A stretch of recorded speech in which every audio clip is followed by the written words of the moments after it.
Hello दोस्तों, अथक economics class में आप लोगों का स्वागत है। आज कक्षा 8 के सामाजिक विज्ञान अंतर्गत प्रथम अध्याय प्रारंभिक कथन कैसे, कब और कहाँ का हम लोग अध्ययन करेंगे।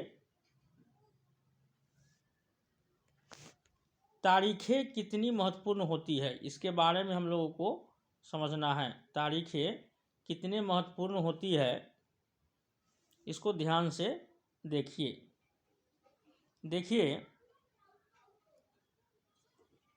इसको और जूम करते हैं। एक वक्त था जब इतिहासकार तारीखों के जादू में ही खोए रहते थे। कब किस राजा की ताजपोशी हुई, कब कौन सा युद्ध हुआ, इन्हीं तारीखों पर गर्मागर्म बहसें चलती थी। आम समझ के हिसाब से इतिहास को तारीखों का पर्याय माना जाता था।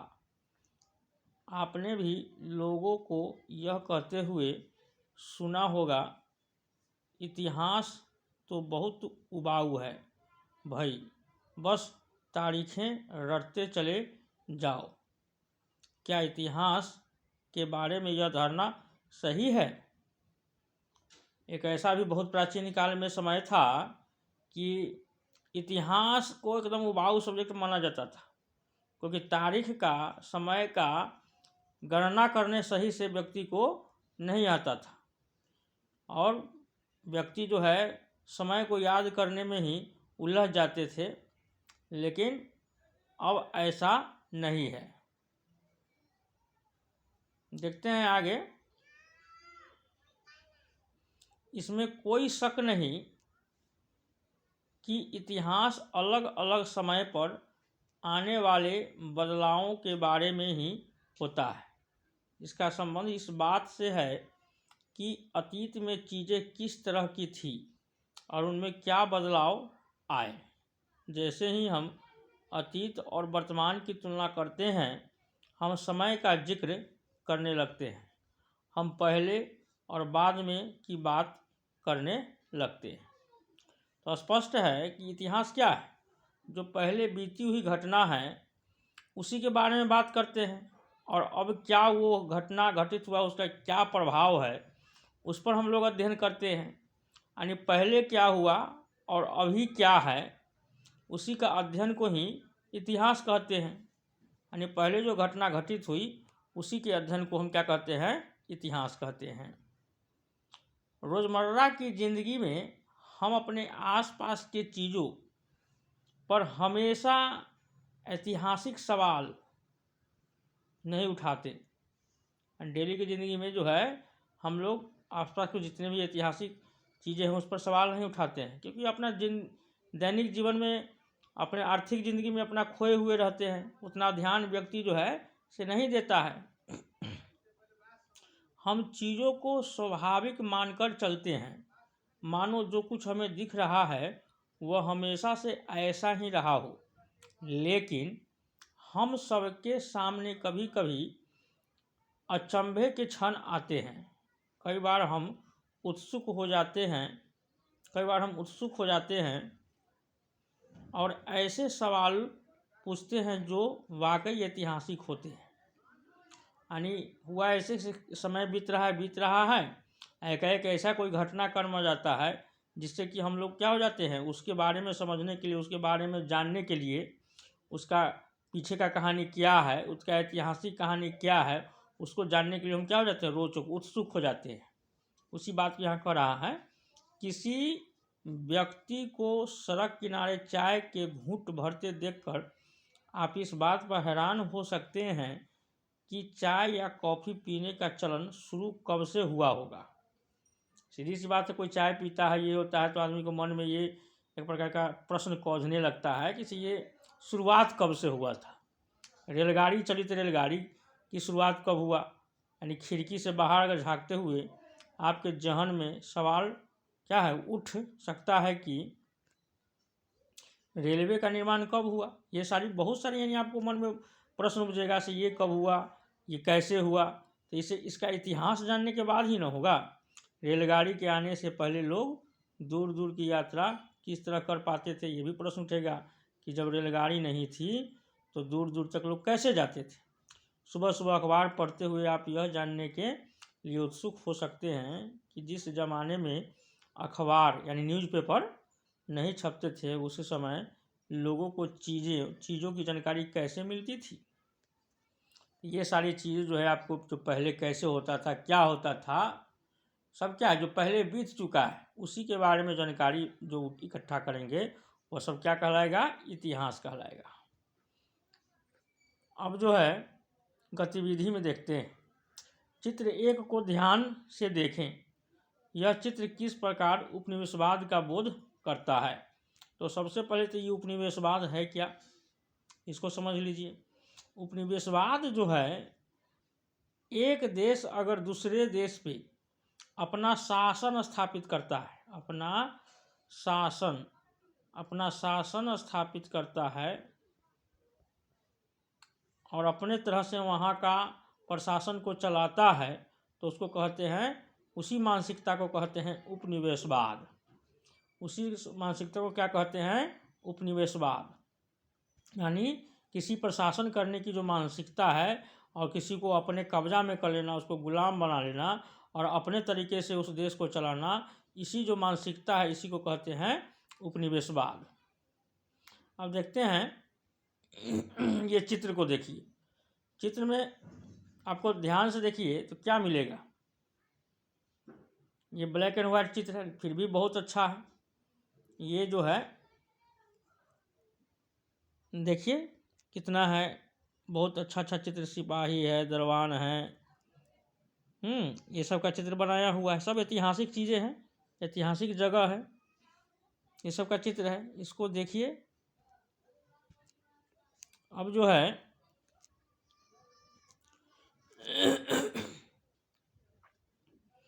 ब्राह्मण ब्रिटेनिया को शास्त्र भेंटें कर रहे हैं। ब्राह्मण जो है ब्रिटेनिया को क्या कर रहे हैं, शास्त्र भेंट कर रहे हैं। जेम्स रेनेल द्वारा तैयार किए गए पहले नक्शे का आवरण चित्र 1782 का यह चित्र है। रॉबर्ट क्लाइव ने रेनेल को हिंदुस्तान के नक्शे तैयार करने का काम सौंपा। देखिए जीके का प्रश्न है कि ये जो चित्र दिया हुआ है ऊपर, वो है एक ब्राह्मण जो है किसको भेंट दे रहा है, ब्रिटेनिया को। क्या भेंट दे रहा है, तो शास्त्र, कोई किताब लिखा हुआ है विधि का, उसको वो ब्रिटेनिया एक क्या है, महारानी है, उनको पुस्तक दे रही है। ब्रिटेनिया ये ब्राह्मण जो है उनको पुस्तक दे रहा है। और उसके बाद कहता है कि जेम्स 1782 में रॉबर्ट क्लाइव ने रेनेल को हिंदुस्तान के नक्शे को तैयार करने को काम सौंपा। यानी रॉबर्ट क्लाइव थे जो कि गवर्नर थे यहाँ का, और उन्होंने रेनेल एक व्यक्ति थे, उनको क्या कहा कि आप भारत का नक्शा तैयार कीजिए। भारत अंग्रेज़ों की विजय के समर्थक, रेनेल जो था से समर्थक था किसका, अंग्रेज़ों का समर्थक था। रेनेल को वर्चस्व स्थापित करने की प्रक्रिया में नक्शे तैयार करना बहुत महत्वपूर्ण लगता था। इस तस्वीर में दिखाया गया है कि भारत के लोग स्वेच्छापूर्वक अपने प्राचीन पवित्र ग्रंथ वही शास्त्र के बारे में बता रहा है, प्राचीन ग्रंथ ब्रिटिश सत्ता के प्रतीक ब्रिटानिया को सौंप रहे हैं, मानो वे उसे भारतीय संस्कृति की रक्षा के लिए आने का आग्रह कर रहे हैं। यानी इस चित्र में यह स्पष्ट बताया गया है कि देखिए, इस चित्र को ध्यान से देखिए। इस चित्र में क्या बताया गया है, इस चित्र में यही बताया गया है कि ये ब्राह्मण जो है से शास्त्र दे रहा है ब्रिटेनिया को, यानी अंग्रेज के जो है से इनको दे रहा है। तो ये झुका हुआ है, क्या झुका हुआ है, और कह रहा है कि आपका हमारे यहाँ स्वागत है, आइए हमको रक्षा कीजिए। इस प्रकार से यहाँ चित्रित किया गया है। इस किसका चित्र बनाया गया है? रेनेल ने इसका चित्र बनाया है। कौन बनाया है? रेनेल ने। यानी इसी को काम सौंपा गया था, रेनेल को ही काम सौंपा था। किसने? Lord Clive. लॉर्ड क्लाइव ने इसको काम सौंपा था। किसको? रेनेल को, कि आप भारत का नक्शा बनाइए। भारत का मैप, नक्शा बनाने का कार्य किसको सौंपा गया था? रेनेल को सौंपा गया था। अब देखिए नेक्स्ट क्वेश्चन जो है आप लोगों को, ये तो क्लियर हो गया, चित्र ऐसा बनाया गया जिससे कि बुझाया कि हमारे यहाँ आकर के आप रक्षा कीजिए। अब आगे समझते हैं। ये चित्र और देखिए, ये भी चित्र दिया हुआ है। विज्ञापनों से भी पसंद नापसंद तय होती है। अब देखिए इसका कहानी क्या है, सो देखिए। ये सारे ऐतिहासिक सवाल हमें समय के बारे में सोचने के लिए प्रेरित करते हैं। समय को हमेशा साल या महीनों के पैमाने पर ही नहीं देखा जा सकता है। कई बार ऐसी प्रक्रियाओं के लिए कोई तारीख तय करना वाकई गलत होता है, जो एक लंबे समय तक चलती है। कोई भी घटनाक्रम, जैसे कोरोना हुआ, तो कोरोना को हम एक तारीख में कर सकते हैं? कोरोना बहुत लंबे समय तक चला, 6 महीने तक चला, तो उसको एक तारीख में कैसे हम समेट सकते हैं? तो कोई भी घटनाक्रम को एक तारीख में बांधना बहुत गलत है। होता ये है कि सबका एक समय अवधि होता है, उस कालखंड को बताना पड़ता है, क्योंकि कोई भी घटनाक्रम का एक ही दिन नहीं हो जाता है। अधिकांश घटनाक्रम होता है उसमें समय लगता है। भारत में लोगों ने अचानक एक दिन सुबह सवेरे चाय पीना शुरू नहीं कर दिया था। इसका स्वाद धीरे धीरे उनकी जबान पर चढ़ा था। इस तरह की प्रक्रियाओं के लिए कोई स्पष्ट तिथि नहीं हो सकती। इसी तरह हम ब्रिटिश शासन की स्थापना के लिए भी कोई एक तिथि नहीं बता सकते। ब्रिटिश जो है से धीरे धीरे आना स्टार्ट हुआ, लेकिन एक निश्चित तारीख बताना कि ब्रिटिश जो है से आने लगा, ऐसा थोड़ी है। ये कंटिन्यूसली घटना थी, जो कि पहले व्यापार करने के लिए आया, उसके बाद धीरे धीरे क्या हुआ कि वह आना स्टार्ट किया, यहाँ पे अपना कब्जा जमा लिया। इंग्लैंड जो था सो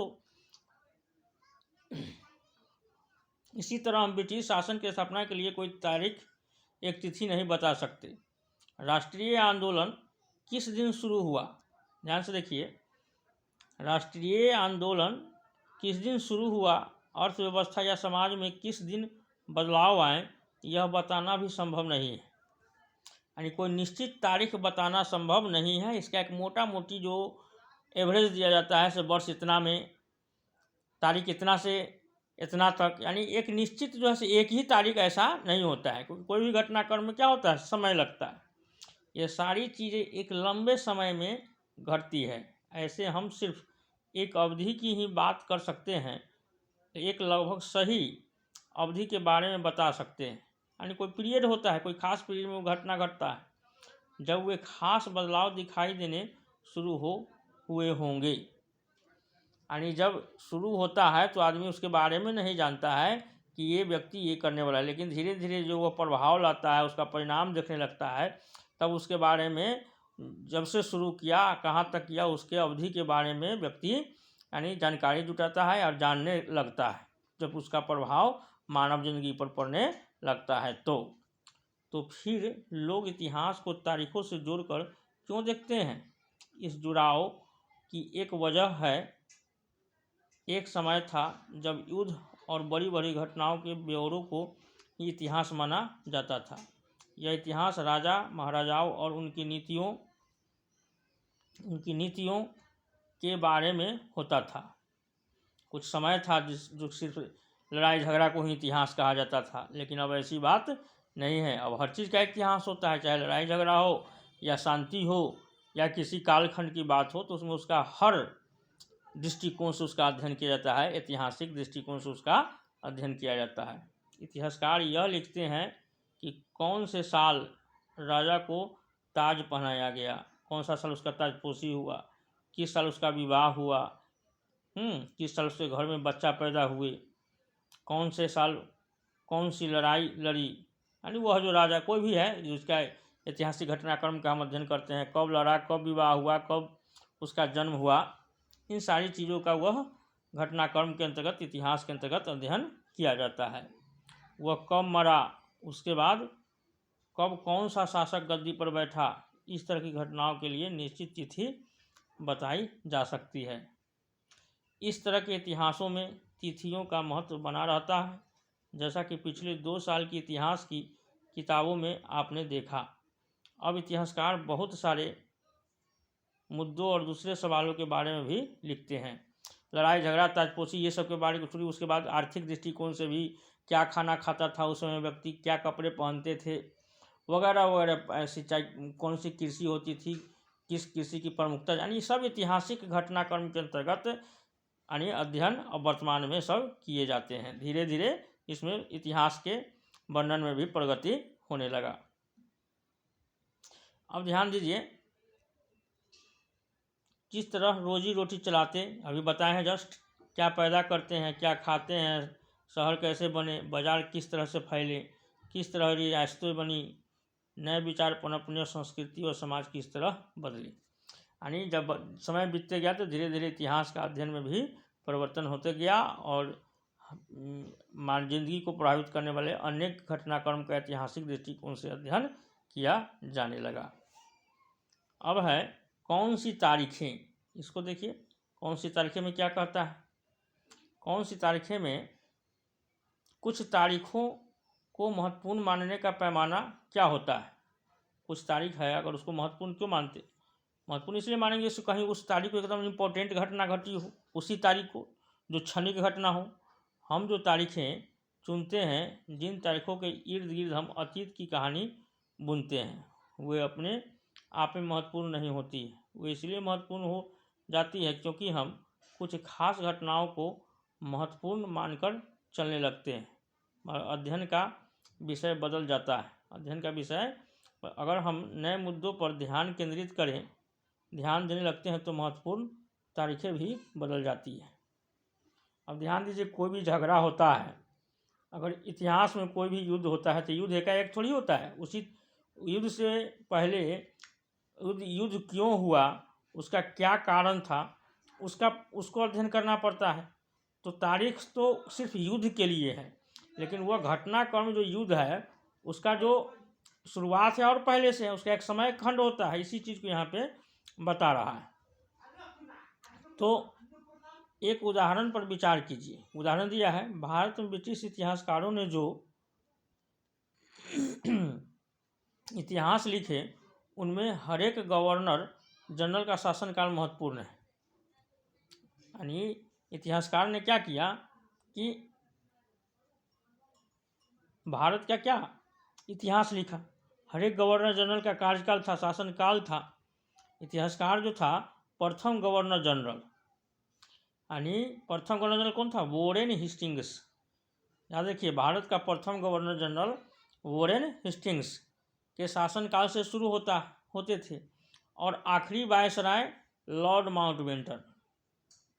प्रथम थे वोरेन हेस्टिंग्स जो गवर्नर जनरल थे, और सबसे लास्ट में लॉर्ड माउंटबेटन जो कि वायसराय थे, खत्म होते थे।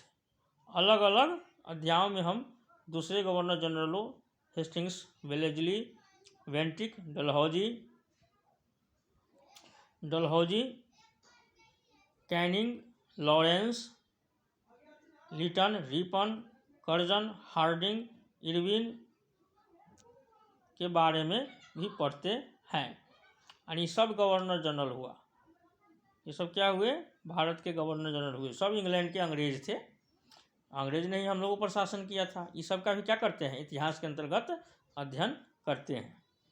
इस इतिहास में गवर्नर जनरलों और वायसरायों का भी न खत्म होने वाला सिलसिला ही छाया रहता था। इतिहास की इन किताबों में सारी तारीखों का महत्व इन अधिकारियों, उनकी गतिविधियों, नीतियों, उपलब्धियों के आधार पर ही तय होता था। यह ऐसे था मानो इन लोगों के जीवन के बाहर कोई ऐसी चीज़ नहीं थी जिसे जानना महत्वपूर्ण हो।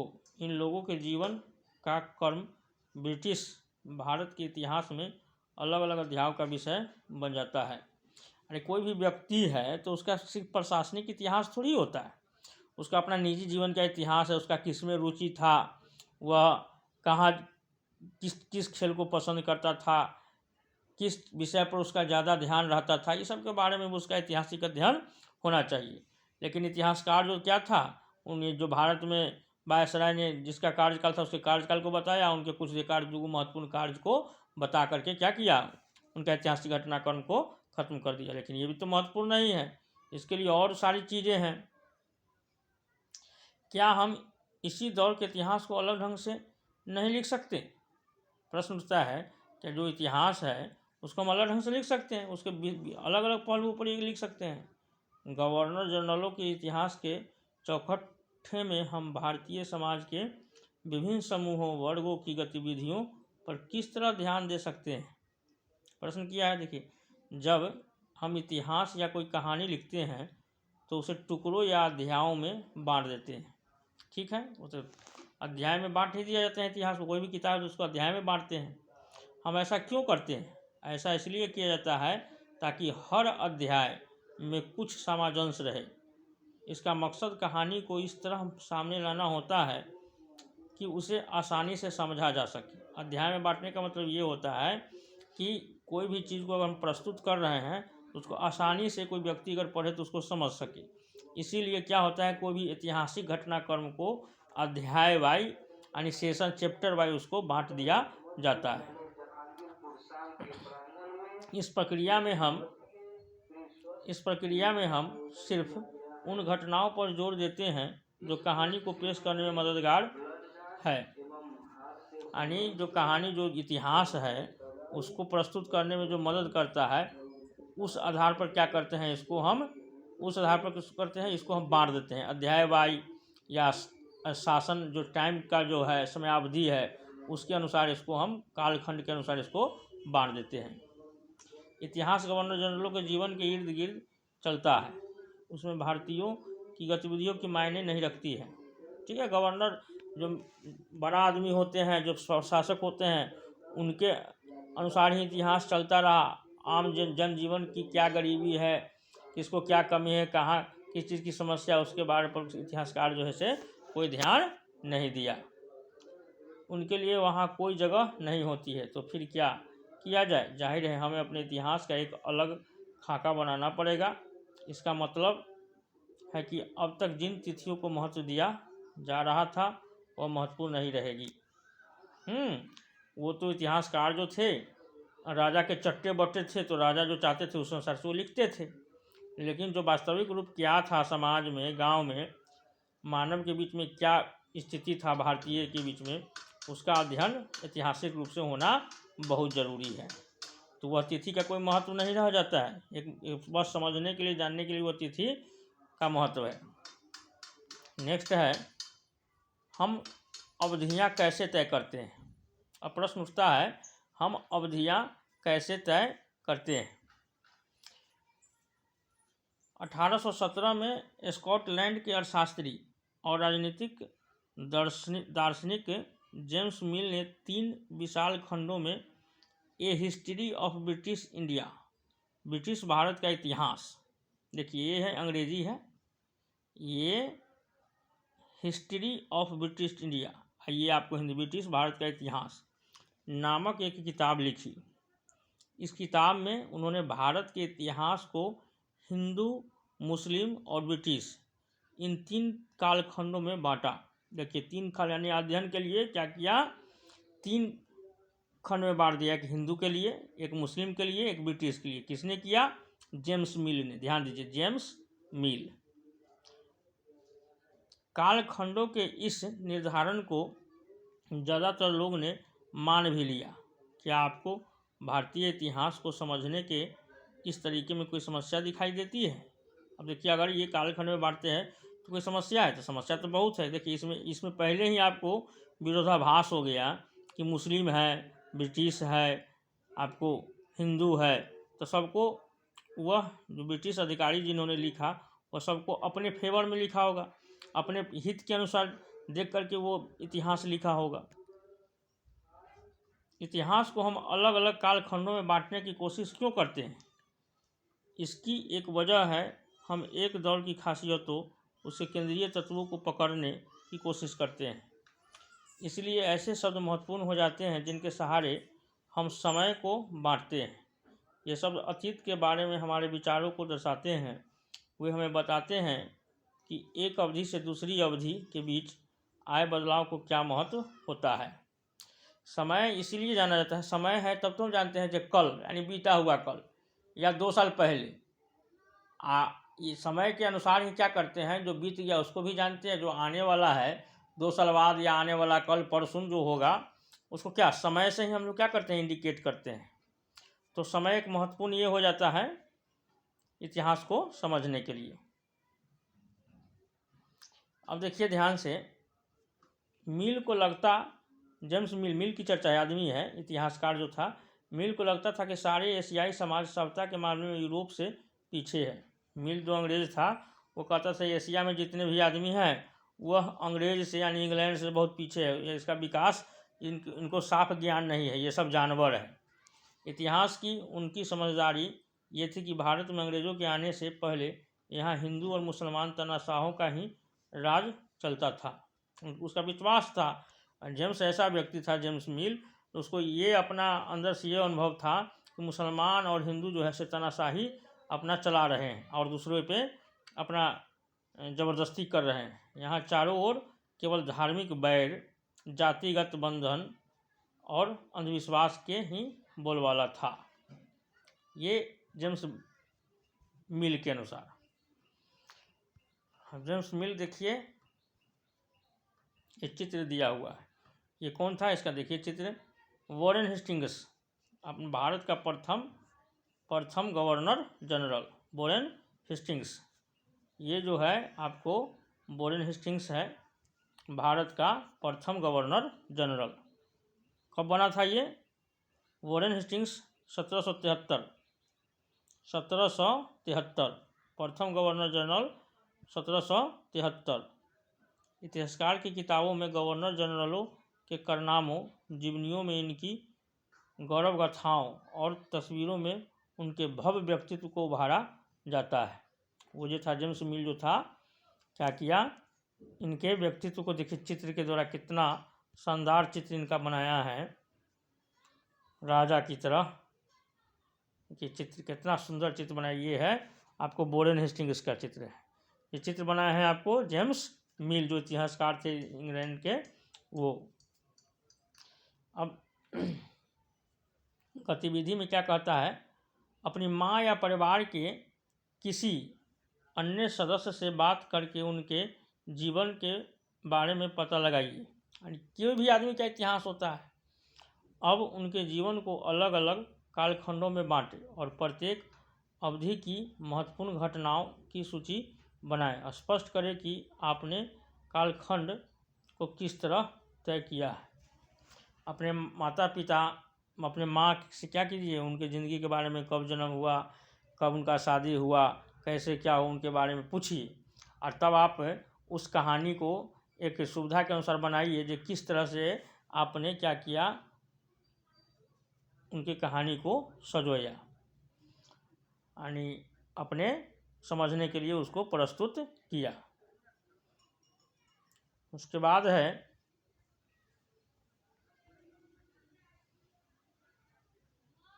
मिल की राय में ब्रिटिश भारत को सभ्यता की राह पर ले जा सकता था। यानी मिल समझता था से भारत बहुत पिछड़ा हुआ है, यहाँ का जो आदमी है उसमें अंधविश्वास बहुत है, यह कम बुद्धि वाला है। तो वह उसका जो विचार था कि ब्रिटिश जो है शासन जो है, अंग्रेज शासन जो है, भारत को क्या करेगा, एक अच्छा राह दिखाएगा और अच्छा ये करें, अच्छा विचारधारा उसमें लाएगा कि ये सब मूर्ख है, ये सबको कुछ आता नहीं है। वही मिल का जो विचार था सो। इस काम के लिए ज़रूरी था भारत में यूरोपीय शिष्टाचार, कला संस्थानों और कानूनों को लागू किया जाए। मिल ने तो यहाँ तक सुझाव दिया था कि अंग्रेज़ों को भारत के सारे भूभाग पर कब कब्जा कर लेना चाहिए, ताकि भारतीय जनता को ज्ञान और सुखी जीवन प्रदान किया जा सके। उनका मानना था कि अंग्रेज़ों की मदद के बिना हिंदुस्तान प्रगति नहीं कर सकता। देखिए मिल का जो जेम्स मिल जो इतिहासकार था अंग्रेज, वह कितना संकुचित विचार किया। यहाँ के आदमी को एकदम साफ निम्न स्तर का समझ लिया था कि यहाँ के आदमी में कुछ है ही नहीं, कुछ कर ही नहीं सकता है, ये जानवर है, इसको इस पर कब्जा कर लिया जाए। अंग्रेज क्या करेगा, इस पर कब्जा कर ले और यहाँ जो अंग्रेज में शिष्टाचार सिखाया जाता है वो सब यहाँ पे लागू किया जाए। ऐसा वो नीच विचार का आदमी था जेम्स मिल जो था सो। इतिहासकार की धारणा में अंग्रेज शासन प्रगति और सभ्यता के प्रतीक था। अंग्रेजी शासन से पहले सारा अंधकार का दौर था। क्या इस तरह की धारणा को स्वीकार किया जा सकता है? नहीं किया जा सकता है। ऐसा थोड़ी था जो हमारे समाज में बुद्धिजीवी नहीं थे, बुद्धिजीवी थे लेकिन उनकी संख्या कम थी। क्या इतिहास के इस दौर को हिंदू या मुस्लिम दौर कहा जा सकता है? क्या इन सारे दौर में कई तरह के धर्म एक साथ नहीं चलते थे? किसी युग को केवल उस समय के शासकों के धर्म के हिसाब से तय करने की ज़रूरत क्या है? अगर हम ऐसा करते हैं तो इसका मतलब यह कहना चाहते हैं कि औरों के जीवन तौर तरीकों का कोई महत्व नहीं होता है, कोई महत्व नहीं होता है। हमें याद रखना चाहिए कि प्राचीन भारत में सारे शासकों का भी एक धर्म नहीं होता था, यानी सिर्फ शासक के धर्म के आधार पर ही वहाँ का अध्ययन किया जाना चाहिए। वहाँ का जनता भी है कुछ। तो जेम्स मिल जो थे सिर्फ शासक वायसराय जो बड़े बड़े लोग हैं उसके अनुसार उन्होंने इतिहास लिखा। भारत के जनसम्मान को तो उन्होंने ठीक से देखा भी नहीं, भाफा भी नहीं। तो भारत का जनसम्मान चाहता क्या है? वो अपना स्वार्थ सिद्धि के लिए अंग्रेज जो थे ये सब इतिहास लिखे। अंग्रेज द्वारा सुझाए गए वर्गीकरण से अलग हटकर इतिहासकार भारतीय इतिहास को आमतौर पर प्राचीन, मध्यकालीन तथा आधुनिक काल में बांटकर देखते हैं। देखिए अंग्रेजों द्वारा सुझाए गए वर्गीकरण से अलग हटकर अंग्रेज क्या किया, हिंदू मुस्लिम किया, लेकिन अपना भारतीय इतिहासकार जो थे क्या किया, इतिहास को 3 खंड में बांट दिया। कौन कौन सा खंड में बांटा इसको ध्यान रखिएगा, प्राचीन इतिहास, मध्यकालीन इतिहास और आधुनिक इतिहास। ये भारत के इतिहास को 3 खंड में बांट करके भारतीय इतिहासकार ने क्या किया, इसका अध्ययन किया। इस विभाजन की अपनी समस्याएं हैं। इतिहास को इन खंडों में बांटने की यह समझ भी पश्चिम से आई। पश्चिम में आधुनिक काल को विज्ञान, तर्क, लोकतंत्र, मुक्ति और समानता जैसी आधुनिकता की ताकतों के विकास का युग माना जाता है। उनके लिए मध्यकालीन समाज वे समाज थे जहां आधुनिक समाज की ये विशेषताएं नहीं थी। क्या हम अपने अध्ययन के लिए आधुनिक काल की इस अवधारणा के बिना सोचे विचारे ऐसे ही अपना सकते हैं? ये भी प्रश्न उठता है। यानी ये भी जो प्राचीन, मध्य और आधुनिक का जो विचारधारा है ये पश्चिमी सभ्यता से ही आया। फिर भी ये सभ्यता जो है उसका 2 कॉपी हम ले सकते हैं? प्रश्न ये भी उठता है। अध्ययन के लिए आधुनिक काल की अवधारणा को बिना सोचे समझे। अंग्रेजों के शासन में लोगों के पास समानता, स्वतंत्रता, मुक्ति नहीं थी, न ही यह आर्थिक विकास और प्रगति का दौर था। बहुत सारे इतिहासकार इस युग को औपनिवेशिक युग कहते हैं। औपनिवेशिक युग तो था ही, अंग्रेज अपना शासन अपने स्वार्थ के लिए शासन करता था, भारत को बहुत शोषण किया और इतिहास जो है से अपने ढंग से लिख दिया कि अंग्रेज जो था से भारत का हितैषी था, लेकिन वो हितैषी नहीं था, वो जो था भारत का शोषक था, भारत को शोषण करता था। औपनिवेशिक क्या होता है, अब इसका चर्चा जो है आज तक इतना ही पढ़िए। इसका चर्चा हम आने वाले नेक्स्ट वीडियो में करेंगे। अगर ये वीडियो आप लोगों को अच्छा लगा है तो इसे लाइक कीजिए और शेयर कीजिए और मेरे चैनल को सब्सक्राइब करें ताकि इस तरह के वीडियो आपको सबसे पहले नोटिफिकेशंस में मिलते रहें। धन्यवाद।